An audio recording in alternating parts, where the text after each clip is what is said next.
One king destroyed an entire kingdom with a single lie, and then spent the rest of his life trying to fix it with nothing but a shovel. He thought he'd solved poverty forever. He was wrong. And the price of that mistake would cost him everything he had. The crown is heavy, but poverty is heavier. When King Alden took the throne, he did not inherit an empire. He inherited a tragedy. His people were trapped in a relentless, repeating cycle. Every summer the rains were too brief, and every winter the cold was too bitter. They had the spirit to work, but their plows were rusted, their mills were broken, and their markets were empty. It was a vicious circle of scarcity that no one knew how to break. Alden was young, and his heart was desperate. He wanted to be remembered as the savior of his people. He wanted to look out from his balcony and see a wealthy, thriving kingdom. But when he looked into the royal vaults, there was nothing but dust. Desperation breeds dangerous ideas. Alden summoned the master blacksmiths of the city and gave a radical order. If the kingdom did not have gold, they would make their own. He ordered his guards to confiscate the kingdom's iron. They took the heavy plows from the farmers. They took the gears from the grain mills. They took the heavy hammers from the builders.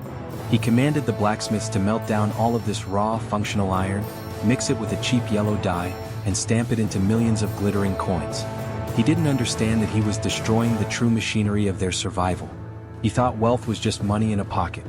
For exactly 1 month, Alden was a god. He threw bags of the new coins into the streets. The people cheered his name. They felt rich. The markets suddenly flooded with citizens ready to spend their new fortunes. But an illusion cannot feed a starving man. When the farmers went to the fields, they had no plows to turn the earth. When the bakers went to grind their wheat, the mills had no iron gears to turn the stone. No new food was being created. When the winter winds arrived, reality crashed down on the kingdom. With no tools, there was no harvest. Food became incredibly scarce. Suddenly, a loaf of bread that used to cost 1 coin now cost 1,000. The merchants from neighboring lands arrived, took one look at the fake, yellow-painted iron coins and laughed. They refused to trade. The money was entirely worthless. Alden hadn't created wealth. He had simply printed a disaster. By destroying the tools that actually built the nation, he had tightened the vicious circle of poverty into a noose. The kingdom collapsed into riot and ruin. Alden was overthrown, stripped of his crown, and driven into the freezing wilderness. He wandered for months, keeping only a single heavy sack of his worthless coins tied to his waist as a reminder of his arrogance.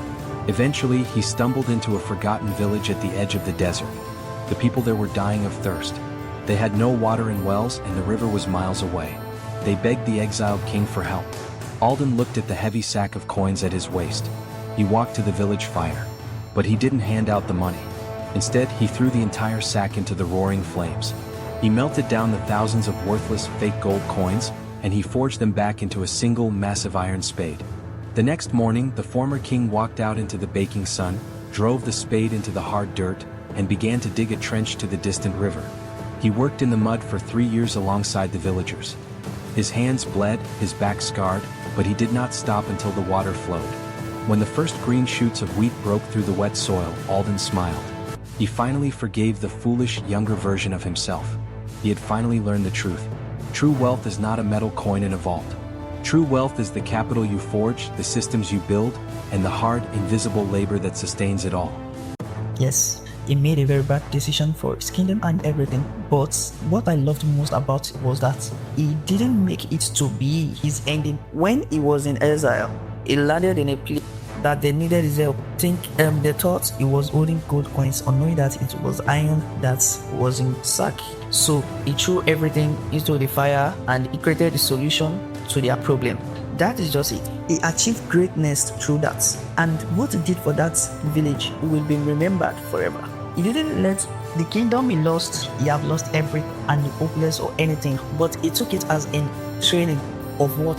Of having experience. Kingdom he lost led him to know that anything you want, you have to achieve it through hard work and intelligence. So when he reached that village, he sees that there is no shortcut, and that experience he has gained through pain. It's pain, something valuable. Having to leave your throne is like you losing the whole world. He lost his world till he didn't let that to what made him to his hope. Immediately he see that they need his help, he sprang into action and he started creating the river of the reaches the village, and the village starts becoming great and developing. He achieved greatness. How can we interpret this in our own life? we shouldn't think that maybe we lost everything is the end. No, losing it all isn't the end, but what? Of a new beginning. So we shouldn't think that because we have lost it and we can never get it again. If we are in that trauma of losing it and that we can never gain it again, never let us to gain anything and we might lose it forever.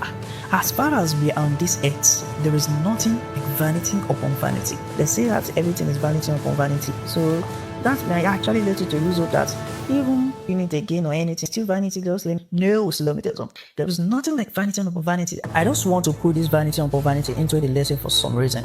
Let me tell you something. As far as we are on this earth, every single day, we have to be what? Achieving greatness. And if we fail, we have to what? Keep going. Because if we think everything is vanity upon vanity, see, let me tell you something. You will be what? Living in hopelessness. That vanity upon vanity is somebody that is under the ground. That sentence is for them, not for someone on this earth. The vanity upon vanity, if they tell you somebody on this earth, maybe someone who is going out of the range.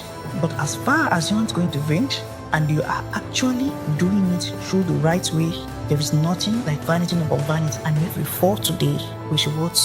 Immediately, we should be thinking of how to get back.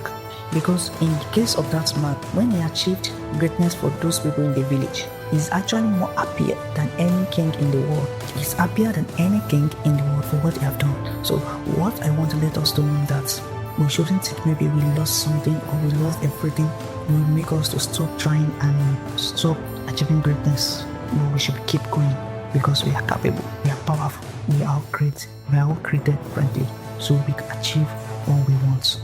Thank you.